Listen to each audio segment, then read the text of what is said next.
अस्सलाम वालेकुम, this is Geo politics with Anila Shahzad. Gaza और इसराइल के बीच में बिल आखिर एक ट्रूस की कैफियत अब सामने आ रही है और ये ट्रूस अभी शुरू नहीं हुआ है। चंद घंटों में या आज के दिन या कल के दिन में इसका ऐलान हो जाएगा और ये 4 दिन का ट्रूस होगा फौरी तौर पे, और उसके बाद देखा जाएगा कि ये सीज़ फायर या ट्रूस जो है ये एक्सटेंड हो सकता है या नहीं। बहरहाल 1.5 महीने से ज़्यादा इस जंग को शुरू हुए हो चुका है और इस पूरे अरसे में इसराइल ने बेदरेग और बेइंतहा बॉम्बिंग कर करके गाज़ा की तमाम इमारतों को ही यानी खंडर का खंडरात नुमा बना दिया है उस छोटे से गाज़ा स्ट्रिप को, जो कि पहले ही एक जेनोसाइड और अपार्थाइड का शिकार था। और उसके अंदर दरेग दिन रात जो उन्होंने बॉम्बिंग की है बेशुमार, उससे वहाँ के जो 20 जो लाख पीपल हैं, उससे ज़्यादा जो लोग हैं वो बेघर हुए हुए इस वक्त दर बदर हुए हुए हैं, और बेशुमार ज़ख्मी जो कि अस्पतालों में पनाह गुज़ीन है एक तरह से। वो मतलब अब यानी इसराइल ने ये आखिर में तरकीब लड़ाई कि स्ट्रीट फाइटिंग में तो वो हमास के फाइटर्स का मुकाबला कर नहीं पा रहे थे, तो लिहाजा उन्होंने कहा कि हम सीधा जो है अस्पतालों पे रेड करते हैं जहाँ पे ज़ख्मी हैं, जहाँ पे डॉक्टर्स हैं, जहाँ पे नर्सेज़ हैं, और वो ज़ाहिर है इनका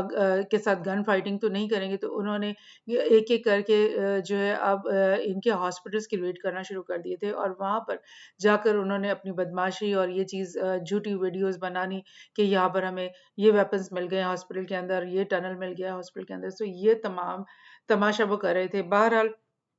इस पूरी ग्राउंड इन्वेशन में, जो कि 2 हफ्ते से ज़्यादा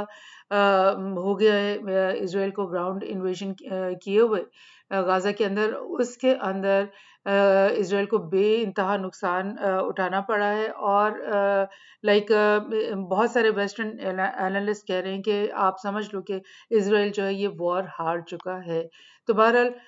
डेफ़िनेटली अगर इज़राइल किसी भी ट्रूस के ऊपर आमादा हुआ है, तो ये इस बात की अलामत भी है, इस बात की सबूत है कि इज़राइल जो है वो बैकफुट पे है और हारने की पोज़ीशन में है। वरना वो कभी भी जो है वो हमास के साथ किसी भी किस्म की ट्रूस नहीं करता, क्योंकि नेतन्याहू डे 1 से ये कह रहा था, और इज़राइल के मुख्तलिफ डिफेंस के जो बड़े-बड़े जनरल्स वगैरह हैं, वो यही कह रहे थे कि हम किसी सूरत में भी इस जंग को ख़त्म नहीं करेंगे, और हम हमास का की ईंट से ईंट बजा के और हमास के एक-एक फाइटर को पकड़ के बाहर निकाल करके और हम उनका खात्मा किए बगैर जो है गाज़ा की वॉर को ख़त्म नहीं करेंगे। लेकिन हुआ ये कि जब उन्होंने ग्राउंड इन्वेजन की, तो उनके जो इज़राइली फ़ौजी हैं वो बहुत ज़्यादा मारे गए। उनकी जो टैंक्स और उनकी जो बख्तरबंद गाड़ियाँ हैं वो बेइंतहा जो है बहुत सारा तादाद में वो ज़ाया हो गई हैं, और मतलब अटैक उनके ऊपर हो चुका है, बेकार हो चुकी हैं। और ज़ाहिर है अगर 150 से या 200 के करीब अगर टैंक्स और उनकी गाड़ियाँ तबाह हुई हैं, तो आप खुद सोच सकते हैं कि हर गाड़ी में 2-2, 3-3, 4-4 फ़ौजी तो होते ही हैं। लेकिन बहरहाल वो अलग बात है कि इज़राइल ने जो है वो 50 टू 60 जो फ़ौजी हैं उनकी डेथ का को एडमिट किया है अभी तक, और बाकी वो छुपा के बैठे हुए हैं फिगर्स को। लेकिन क्योंकि जो ट्रूस की शराइत सामने आ गई है, हमास और इज़राइल के बीच में जो ट्रूस हुआ है उसके क्लॉज़ेस सामने आ गए, दैट मीन्स के ये ट्रूस वाक़ई में कतर की और भी दीगर उसमें मुस्लिम कंट्रीज़ का डेफ़िनेटली कंट्रीब्यूशन होगी, और दूसरी तरफ से यूएस और उसके जो एलाइज़ हैं वो बैठे होंगे ये ट्रूस करवाने के लिए। तो बहरहाल ये क्या शराइत हैं इस ट्रूस की कि हमास जो है वो 50 वुमेन और चिल्ड्रन जो कि हेल्ड है गाज़ा स्ट्रिप के अंदर, उनको वो फ़ौरी तौर पे रिलीज़ करेगा जब ये ट्रूस शुरू होगा। लेकिन उसके बदले में जो इज़राइल है वो 150 150 वुमन और चिल्ड्रन को रिलीज़ करेगा। तो आप ये सोच लें कि इन शराइत में किसका पल्ला भारी है कि अगर इज़राइल जो है वो 50 लोगों को माँग रहा है, तो हमास 150 को माँग रहा है। लेकिन अगर आप इस तरह से देखो कि इज़राइल के प्रिज़न्स में हज़ारों की तादाद में फ़लस्तीनियन वेस्ट बैंक के और गाज़ा के जो है वो कैद हुए हैं, इस वक़्त पड़े हुए हैं। तो उस लिहाज से अगर देखा जाए तो 2 या 250 के मुकाबले मुकाबले में अगर 50 रिलीज़ हो रहे हैं तो हज़ारों के मुकाबले में 150 लोग जो है वो ज़्यादा नहीं माँगे। हमास ने बहुत कम ही माँगे, लेकिन उन्होंने वुमेन और चिल्ड्रन माँगे और खुद भी उन्होंने कहा कि हम वुमेन और चिल्ड्रन को छोड़ेंगे। बाकी जो मर्द हैं, जो फ़ौजी हैं बेशुमार, जो कि उनके पास हेल्ड हैं, और अब भी मज़ीद इस स्ट्रीट फाइटिंग में भी इन्होंने बहुत सारे फ़ौजियों को अगर पकड़ रखा है, तो वो उनको छोड़ने की अभी तक बात नहीं हुई है। ये जो ट्रूस है, ये नेक्स्ट 24 आवर्स के अंदर किसी भी टाइम अनाउंस हो जाएगा और ये 4 दिन तक ये चलेगा और 4 दिन के बाद फैसला होगा कि इस ट्रूस को आगे बढ़ाना है, सीज़ फायर को आगे बढ़ाना है या यहीं तक रोक लेना है। इस 4 दिनों के दरमियान जो इज़राइल है वो कोई भी व्हीकल अपना मूव नहीं करेगा, कोई भी उसका फाइटिंग उसके फ़ौजी नहीं करेंगे, कोई भी उनके इवन जहाज़ भी गाज़ा स्ट्रिप के ऊपर मूव नहीं करेंगे। और जो है अगर ये ट्रूस को आगे बढ़ाना है, तो फिर हर रोज़ के लिए 10 कैप्टिव्स और छोड़ देने पड़ेंगे गाज़ा को, और अगर वो छोड़ता जाएगा तो फिर ट्रूस जो है वो एक-एक दिन आगे बढ़ता जाएगा, लेकिन ये बात भी अभी फाइनल नहीं हुई है, इसको अभी डिसाइड करना है। अच्छा, उसके बाद ये कि बहुत ज़्यादा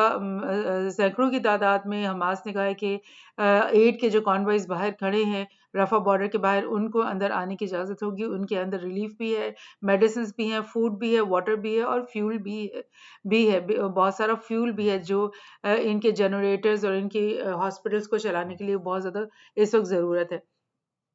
साथ ही साथ इस ट्रूस के बारे में नेतन्याहू जो है, इज़राइल का पीएम जो है, उसने ये कह दिया है कि इस सारी ट्रूस का मतलब ये नहीं है कि अब वॉर ख़त्म हो रही है। यानी उनकी हठधर्मी और उनका जो घमंड है वो कायम है, और नेतन्याहू ने कहा है कि ये सिर्फ़ टेम्परेरी हम ट्रूस कर रहे हैं और उसके बाद जो है हम इस पॉज़ के बाद जो है दोबारा से हमारी मिलिट्री जो है एक्टिव हो जाएगी और हम हमास को ख़त्म किए बगैर यहाँ से नहीं निकलेंगे। और ये और बात है कि हमास का मुकाबला तो वो बिल्कुल भी नहीं कर सके। बेशुमार वीडियोज़ हमास की तरफ से रिलीज़ हुई हैं, जो आप डेली देख भी रहे होंगे, सोशल मीडिया पे चल रही हैं, जिसमें हमास के फाइटर्स जो हैं वो अपने शोल्डर हेल्ड जो रॉकेट लॉन्चर्स हैं, उनसे इनके टैंकों को तबाह कर रहे हैं। अब एक ही पिक्चर आप देख लो, जो मैं आपके साथ शेयर कर रही हूँ, जिसमें एक ही सड़क पे, एक ही गली में 1 2 3 बल्कि ये 4 जो है, और इसके अलावा ये 5 टैंक्स जो हैं कि वो कंडम हुए हुए पड़े हुए हैं। आप देख रहे हो कि ये अबैंडन्ड है। आप देख रहे हो कि ये टूट-फूट का शिकार हैं और इनको छोड़ के चले गए हैं। आप इनके हालात देख रहे हैं और डेफ़िनेटली इनके बीच में से जो फ़ौजी होंगे उनको ग़ालिबन कुछ मर गए होंगे शेलिंग से, और कुछ जो हैं वो कैद में होंगे इस वक़्त हमास के। और ये पीछे एक बुलडोज़र टाइप चीज़ है, वो भी तबाह है इस वक़्त। तो आप ये देख रहे हो कि शोल्डर हेल्ड जो इनके रॉकेट लॉन्चर्स हैं छोटे-छोटे, हमास के पास वो हर स्ट्रीट के अंदर वो नमूदार होते हैं और इनको मारते हैं, और अपनी स्टेन गन्स और जो क्लाशनकोव्स हैं उनके साथ इनके जो फ़ौजी इनको दिखाई देते हैं टैंकों से बाहर, उनको भी मारते हैं। सो ये एक पिक्चर है, बेशुमार आपने इस तरह की वीडियोज़ और सोशल मीडिया में देखी होंगी, और आपको अंदाज़ा होगा कि हमास के फाइटर्स जो हैं वो कितना टफ टाइम इनको इनके ग्राउंड फोर्सेस को दे रहे हैं गाज़ा के अंदर। और यही कहा जाता था कि हमास इंतज़ार कर रहा है कि ये अपने टैंक्स लेकर गाज़ा की स्ट्रीट्स में आ जाएँ और फिर इनको ये मज़ा चखाएँ, और वही हुआ। और ये 2 ही हफ़्ते में इज़राइल को पता चल गया है, और ना सिर्फ़ ये, बल्कि इसके अलावा आपको पता ही है कि हिज़्बुल्लाह जो है वो बेशुमार अपनी बॉम्बिंग कर रहा है अपने रॉकेट लॉन्चर्स के थ्रू नॉर्थ ऑफ इज़राइल के ऊपर। बेशुमार उनके टाउन्स जो हैं इस वक़्त तबाह कर दिए गए हैं। इसके अलावा हमास जो है वो भी दिन-रात अपनी जो उनकी पुरानी जो उनका रिवायत के मुताबिक जो बॉम्ब्स और रॉकेट्स हैं वो लॉन्च करते चले जा रहे हैं। तल अवीव, अश्कलोन, अशदोद, इन शहरों पे, और वहाँ पे काफ़ी हद तक तबाही फिर चुकी है, और डेफिनेटली ये इतनी ज़्यादा उनके के ऊपर एक्सपेंस आ रहा है और इतनी ज़्यादा तबाही है कि इसराइल जो है उसकी एक तरह से कमर टूट गई है कि वो हमास के एक भी कैदी को इस वक्त तक अभी शो नहीं कर सके हैं कि उन्होंने पकड़ लिया है। और वो अपने, वरना अपने मीडिया पे वो लेकर आते कि जी हमने एक हमास के जो बंदे को पकड़ लिया है, वो तो अभी तक कोई वीडियो ऐसे सामने नहीं आई, लेकिन हमास की तरफ से इस तरह की बेशुमार वीडियोस डेली आपको दिख रही हैं। तो अब जिस बात के ऊपर मैं एम्फसाइज करना चाह रही हूँ वो ये है कि इस पूरे एपिसोड जो गाजा और इसराइल की वॉर 1.5 महीने से शुरू हो रखी है, इसमें एक चीज हमने डिफरेंट देखी है जो कि इससे पहले हमने गाजा की जैसे मैं आपको पहले भी बताती रही हूँ कि हर 2 साल 4 साल के बाद गाजा के ऊपर इसराइल किसी न किसी बहाने से बॉम्बिंग करता ही रहा है और कभी भी ये सिलसिला खत्म नहीं हुआ। ये फर्स्ट टाइम नहीं हो रहा इस दफा। तो आप समझ लें कि गाजा के लोगों ने एक बहुत बड़ा हमला किया जिसका ये रिटेलिएशन है, लेकिन इससे पहले हमेशा छोटी छोटी बातों पे किसी एक फौजी को पकड़ने पे या किसी एक के ऊपर बुलेट्स चलाने के ऊपर ये लोग बेशुमार बॉम्बिंग और बेशुमार अटैक्स करके गाजा को तबाह करते रहते थे। तो अब इस दफा क्या चीज़ आपको डिफरेंट दिखाई दे रही है वो ये कि जितने भी अरब कंट्रीज हैं, एक तो वो इन्फ्यूरिएट बहुत ज़्यादा हुए हैं, एक तो वो गुस्से बहुत हुए हैं, पब्लिक्स जो हैं तमाम मुल्कों में बहुत ज़्यादा इस वक्त प्रेशर डाल रही हैं कि हमारे मुल्कों को गाज़ा की मदद के लिए कुछ ना कुछ करना चाहिए। लेकिन आपने ये ज़रूर देखा होगा कि जितने भी ये जो अरब के लीडर्स हैं, उनकी इस दफ़ा जितनी भी प्रेस कॉन्फ्रेंसेस वो करते हैं या जो भी वो बयानात देते हैं, उसमें वो डायरेक्टली टू स्टेट सॉल्यूशन के ऊपर चले जाते हैं। और ये बहुत ही एक डिफरेंट और खुश आइंद बात है कि इस दफ़ा वो ये इस बात पे सिर्फ इक्तफ़ा नहीं करे कि गाज़ा को स्पेयर कर दो, गाज़ा के ऊपर सीज़ फायर कर दो और लोगों को छोड़ दो और मतलब कि ये जंग बंदी कर दो। ये बात जो है इस बात पे इक्तफ़ा नहीं है, बल्कि तकरीबन तमाम लीडर्स जो हैं वो टू स्टेट सॉल्यूशन की और एक एंड ऑफ दिस कॉन्फ्लिक्ट की बात कर रहे हैं और एक फ़लस्तीन को उनका जो हकीकी जो उनके सही मानों में राइट्स हैं, ह्यूमन राइट्स हैं और राइट टू एग्ज़िस्ट हैं, राइट टू सेल्फ डिटर्मिनेशन, वो इनको मिले, इस तरह की वो बातें करें। तो मैं आपको इन लीडर्स की कुछ थोड़ी-सी बताती हूँ कि क्या-क्या उनकी स्टेटमेंट्स इन्हीं दिनों में, यानी ये 21 नवंबर यानी कल की ही आप समझ लें, ये बयान है कि Saudi Arabia calls on all countries to stop supplying weapons to Israel. अब आपको ये मैं आपको बता दूं कि इजराइल के साथ सऊदी अरब की एक तरह से नॉर्मलाइजेशन की एक तहरीक चल रही थी, जिसमें सऊदी अरब की तरफ से भी काफ़ी महीनों से सालों से लग रहा था कि हाँ वो नरम पड़ रहे हैं और वो शायद इजराइल के साथ नॉर्मलाइजेशन कर लेंगे। लेकिन अब ये जो वॉर हुई है इसके बाद इनकी तरफ से मोहम्मद बिन सलमान प्रिंस जो है उसकी तरफ से बहुत स्ट्रिक्ट सख्त किस्म के बयानात इजराइल के खिलाफ आए हैं। उन्होंने कहा कि ये सब गलती जो है इजराइल की है, क्योंकि इसने 70 साल से इन लोगों का जेनोसाइड शुरू रखा है और एपार्थाइड इनके साथ कर रहे हैं और बेशुमार तरीके से इनके ऊपर जुल्म कर रहे हैं। तो सारी गलती इजराइल की, यानी कि नॉर्मलाइजेशन की बात जो है तभी से एक तरह से दब गई या ख़त्म हो गई। और अब सऊदी अरब इस बात पे आ रहा है कि सब ममालिक को, दुनिया के ममालिक को वो कह रहे हैं कि इजराइल को वेपन्स मत दो। तो इस तरह की बात का मतलब क्या है कि ये बिल्कुल एंटी इजराइल स्टैंस के ऊपर आ चुका है इजराइल। और कुछ मैं आपको दिखाती हूँ। Kuwait calls on UN to prevent use of starvation as weapon in Gaza। यानी इतनी बड़ी बात कि आप स्टारवेशन को एज अ वेपन यूज कर रहे हो, आप भूखा मार रहे हो गाजा के लोगों को, उनके जो ट्रक्स जिन पे खाना लदा हुआ है वो आपको रफा बॉर्डर के अंदर एंटर नहीं होने दे रहे। तो वो किस तरह से खा रहे पी रहे हैं, उनकी जो बिल्डिंग्स हैं उनके ऊपर डेली बॉम्ब हो रहे, वो अपने जख्मियों को हाथों में उठा उठा के फिर रहे हैं कि हमारे जख्मियों को कैसे बचाया जाए। तो वहां पर जाहिर है पहले ही राशनिंग से खाना आता था, तो उनके पास ग़िज़ा की टोटल कमी हो चुकी है और इस वक़्त वो स्टार्व कर रहे हैं गाज़ा के लोग। तो ये एक पनिशमेंट है, एक एक कलेक्टिव पनिशमेंट है जो कि गाज़ा के लोगों के ऊपर इन्फ्लिक्ट की जा रही है इस वक़्त। और यही बात कुवैत ने भी कह दी है कि स्टारवेशन को एज़ अ वेपन यूज़ कर रहे हो। कितनी मतलब शर्म की बात है, कितनी यानी कि ह्यूमन राइट्स की ऑर्गेनाइज़ेशंस कहाँ गई हैं? कहाँ उनकी आवाज़ें, एमनेस्टी की आवाज़ें क्यों दब गई हैं? क्यों उस वक़्त वो सड़कों पे आकर शोर नहीं मचा रहे कि ये इंसानियत के इस खित्ते के साथ, इंसानियत के इस सेक्टर के साथ क्या बेईमाना सलूक हो रहा है। बहरहाल, Algerian president, what is happening in Gaza is a full-fledged war crimes। यानी अल्जीरिया के जो प्रेसिडेंट है अब्दुल मजीद तिबूनी, इन्होंने भी कह दिया कि जो कुछ भी यहाँ हो रहा है ये बहुत full fledge war crimes Israel commit कर रहा है, और Palestinians are not terrorist because they defend their homelands. तो ये तबूनी ने कहा है कि पैलेस्टीनियंस टेररिस्ट नहीं है, बल्कि वो जो दूसरी पार्टी है वो एक्चुअली टेररिस्ट है, और उनको जो उनकी जो बैकर्स हैं वो एक्चुअली टेररिस्ट हैं। और पैलेस्टीनियंस वो जो है अपने होमलैंड और अपने जो ह्यूमन राइट्स हैं सिर्फ वो उनको डिफेंड करें। सो ये इस दफ़ा आपको मैं बता रही हूँ कि बहुत आगे बढ़कर इनके बयानात हैं पैलेस्टीन और गाजा के हक में। जॉर्डन के किंग ने क्या कहा है कि इमीडिएट सीज फायर करवाई जाए गाजा में, और ह्यूमैनिटेरियन कैटास्ट्रोफ जो इस वक्त वो पैदा हो गया वहां पर उसको ख़त्म किया जाए। ये 3 दिन पुरानी बात है, और ये जॉर्डन के जो प्रिंस किंग हैं अब्दुल्ला, उन्होंने भी इस तरह की बात की है। मैं बताऊं कि उन्होंने कहा है कि said only a sovereign Palestine state on land that Israel has captured in the 1967 war, Israel-Arab war, where Palestinians would live in dignity alongside Israel will bring real piece. तो ये बात अब इन्होंने 3 दिन पहले किंग अब्दुल्ला ने कह दिया कि जब तक सॉवरन पैलेस्टाइनियन स्टेट नहीं मिलेगा, और मैंने आपको एक्सप्लेन किया है अपनी पॉडकास्ट में जो कि जिसका टाइटल है टू स्टेट सोल्यूशन,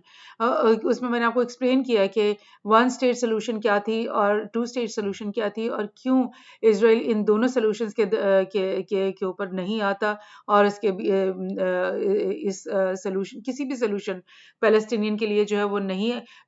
होने देता। और अब ये जो अरब स्टेट्स हैं वो खुलकर और बिल्कुल ओपनली ये कह रहे हैं कि आप पैलेस्टीन का सॉवरन पैलेस्टाइनियन स्टेट, और वो भी 67 बॉर्डर्स के ऊपर, जो कि काफ़ी ज़्यादा लैंड है इस लैंड के मुकाबले में जो इस वक्त पैलेस्टीनियंस के पास है। तो ये वो बातें अब कहना शुरू हो गए हैं।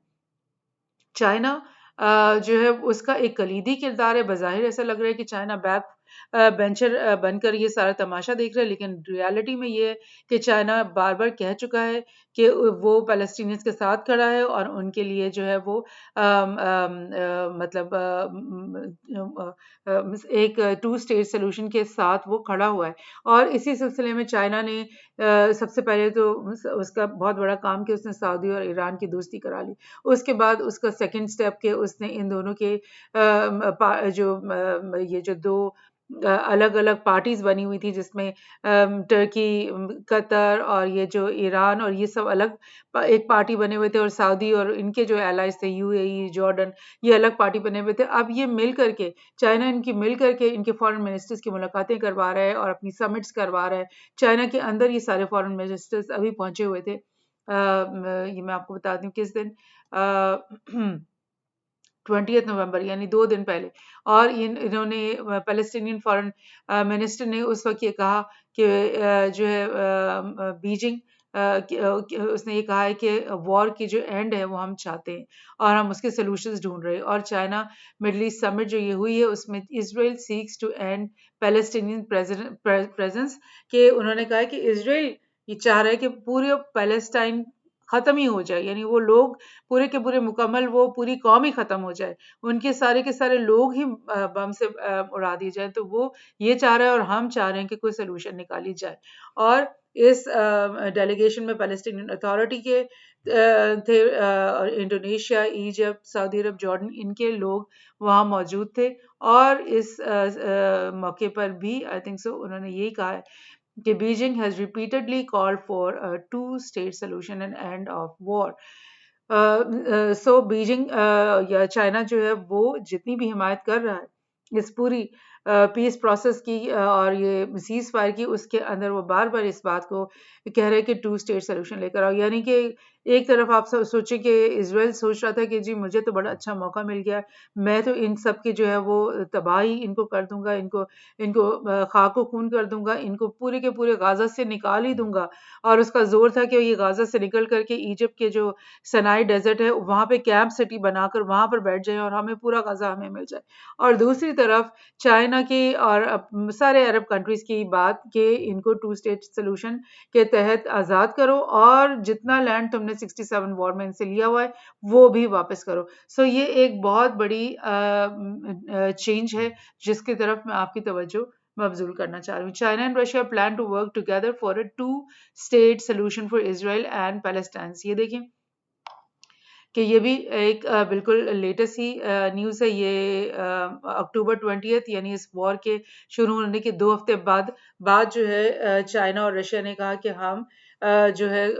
मिल करके ये कोशिश करेंगे 2 स्टेट सोल्यूशन की तरफ चल करके इस मसले का हल निकाला जाए। यानी कि एक टेम्पररी हल की बात अब नहीं की जा रही, अब बात की जा रही है एक फाइनल सोल्यूशन की, एक फाइनल हल की, जिसमें फ़लस्तीन को अपनी हकीकी मानों में एक आज़ादी मिले। So, Saudi Crown Prince, we demand serious peace process for Palestinian state. यानी पैलेस्टीनियन स्टेट बनाया जाए। इस वक्त वो जो यूएन और जो वेस्टर्न ममालिक हैं वो इसको एक टेरिटरी कहते हैं कि एक लैंड है, एक लैंड का पीस है जो कि अभी पता नहीं किसका है, कौन इसका मालिक है, अभी अभी डिटर्मिन नहीं हुआ। तो लेकिन पैलेस्टीनियन स्टेट बन जाए, इसके लिए हम अब एक सीरियस पीस प्रोसेस की बात कर रहे हैं कि ये जो गाजा का सीज फायर, दैट मीन्स के अरब कंट्रीज भी कह रहे हैं की तरफ से एक तरह से एक पोजीशन सामने आ रही है कि हमें भी एक टेम्पररी सीज फायर के अंदर कोई खास इंटरेस्ट नहीं है, बल्कि हम भी चाह रहे हैं कि एक प्रॉपर मुकम्मल हल की तरफ इस बात को लाया जाए। सो अल सीसी इजिप्शियन जो इजिप्ट का प्रेसिडेंट है, रीअफर्म्स 2 state solution as only way to resolve Palestinian issue. So ये आप देख रहे हैं कि हर almost all the Arab countries they are, इनके तमाम लीडर्स जो हैं वो गाहे बगाहे इस तरह की ही बात कर रहे हैं, बहुत सख्त अल्फाज में इसराइल और यूएस की मजम्मत भी कर रहे हैं और इस बात की तरफ आप तवज्जो मबजूल करेंगे 2 स्टेट सोल्यूशन की तरफ अब हमें बिलाखिर पहुंच जाने का टाइम आ चुका है। और ये देखें, Muslim country group to push for Gaza truce, Turkish sources, यानी ये मुस्लिम कंट्रीज के जो फॉरेन मिनिस्टर्स हैं इनका एक ग्रुप जो कि रियाद में तश्कील हुआ था जब ये ओआईसी की मीटिंग कुछ दिन पहले हुई थी रियाद में, आपको याद होगा, उसमें इन्होंने एक ये ग्रुप बनाया था। उसमें Qatar, Turkey, Egypt, Jordan, Nigeria, Saudi Arab, Indonesia और पैलेस्टीनियन अथॉरिटी के फॉरेन मिनिस्टर्स का एक ग्रुप बनाया था और उन्होंने कहा था कि इस ग्रुप के थ्रू हम सीज फायर की तरफ जो है कोशिशें करेंगे। और अब उन्होंने ये कहा है कि ये जो ग्रुप है ये अब यूएन के जो सिक्योरिटी काउंसिल के मेंबर से मिलेगा, जिनमें कौन लोग हैं, यूएस है, चाइना, रशिया, ब्रिटेन, फ्रांस, इनसे वो मिलेगा और उनके ऊपर ये बात बावर करवाएगा कि 2 स्टेट सोल्यूशन जो है with in the framework of internationally accepted parameters, इसकी तरफ बात को लेकर जाएं और Palestinians lives to Palestinians living in their own country safely with stability and prosperity, ये अब हम चाहते हैं। अब हम ये नहीं चाहते कि इसी तरह से जो इसराइल ने जिस तरह से उसको बंतुस्तान बनाया हुआ वेस्ट बैंक को, जिस तरह से उसने गाजा को एक world's biggest open air prison बनाया हुआ, ये सब तमाशा अब हम ख़त्म करना चाहते हैं और हम जो है इसको एक परमानेंट और फुल फ्लेज सोल्यूशन की तरफ लेके जाना चाहते हैं। और हमास की ये जो भरपूर कार्रवाई है और ये आपको बता दूं कि हमास की ये जो एक तरह की जीत है जो हमें ये उनकी गाजा की सड़कों पे यहाँ पे दिखाई दे रही है, इसकी वजह से अरब ममालिक जो हैं वो इतनी स्ट्रॉन्ग पोजीशन पे आ गए हैं कि वो कह सकते हैं कि गाजा या हमास या वेस्ट बैंक पैलेस्टीन बिल्कुल तैयार नहीं है आप लोगों के साथ कॉम्प्रोमाइज़ करने के लिए और अब वक्त आ गया है कि हम एक प्रॉपर सोल्यूशन की तरफ जाएं। और एक और मैं आपको दिखा दूं, ये यमन के जो लोग हैं उन्होंने इतना बड़ा अटेम्प्ट कल किया है कि हेलीकॉप्टर्स के ऊपर से उन्होंने आकर के इसराइल की एक कार्गो शिप, बहुत बड़ी कार्गो शिप के ऊपर कब्जा कर लिया और उसको किडनैप कर लिया है इस शिप को, और उन्होंने ऐलान किया है कि अब हम तमाम इजरायली शिप्स जो है उनको हम एक एक करके पकड़ेंगे और हम इनको किडनैप कर लेंगे इन शिप्स को, और यानी आप समझे पायरेसी कर लेंगे इनके खिलाफ। और उन्होंने कहा ये बिल्कुल लेजिटिमेट टारगेट्स हैं क्योंकि जब तक ये गाजा के साथ जो है प्रॉपर तरीके से सेटलमेंट नहीं करते हम भी इनको नहीं छोड़ेंगे। सो आप ये देखो कि नॉर्थ की तरफ से हिजबुल्लाह की डेली और दिन रात की बॉम्बिंग, उनके उधर के शहरों की तबाही, उनके सेटलमेंट्स की तबाही, और इधर से हमास की तरफ से बड़े बड़े जो इनके शहर हैं अशकलोन, अशदूद, तेल अवीव जो इनका कैपिटल है वहाँ पे डेली बॉम्बिंग, और उसके बाद रेड सी के ऊपर यमन की ये जो हुती रेबल्स हैं इनका जो है ये एक्शन, और उसके अलावा अरब कंट्रीज़ का चारों तरफ से एक बहुत यानी आप समझ लो कि बहुत बड़ा प्रेशर जो बढ़ता ही चला जा रहा है, वो सामने आ रहा है। और लेट्स सी, होप हमारी सबकी ये है, सब मुस्लिम कंट्रीज़ की ये होप है कि अम, कि फ़लस्तीनियों का उनको उनका जो है वो आज़ादी मिले और उनको अपना मुल्क मिले। चाहे वो इज़राइल को आधा मिल जाए और आधा जो 67 बॉर्डर्स तक का आधा एरिया जो है वो पैलेस्टीन को मिल जाए, तो वही काफ़ी है इन लोगों की कि ये जितने भी हैं लैंड उसके अंदर वो पुरसकून और सेफ और प्रॉस्पेरस लाइफ गुजारने के काबिल तो हो जाएंगे। So let's hope for the best and pray for the Palestinians. Thank you.